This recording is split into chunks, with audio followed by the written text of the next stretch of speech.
Яг бодиттой гисч гэх юм бол чи тэр түрүүчийн дугаарууд дээр бамбын дурдаал гэдэг нэг Унгарын лам Рогери гэж энэ яг нөгөө нэг их мажарыг хайж башкир хавьд явж байгаад Монгол цэргийн олзонд орж мороод байсан нөхөр.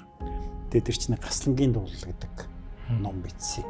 Тэгээ тэр номон дээр энэ Европт хийсэн байлдааны тухай нэлээд мэдээллүүд хийсэн байдаг. Тэгээд тэн дээр бол Монгол цэрэг Польшийн нэг ванг ялаад гэж байгаа.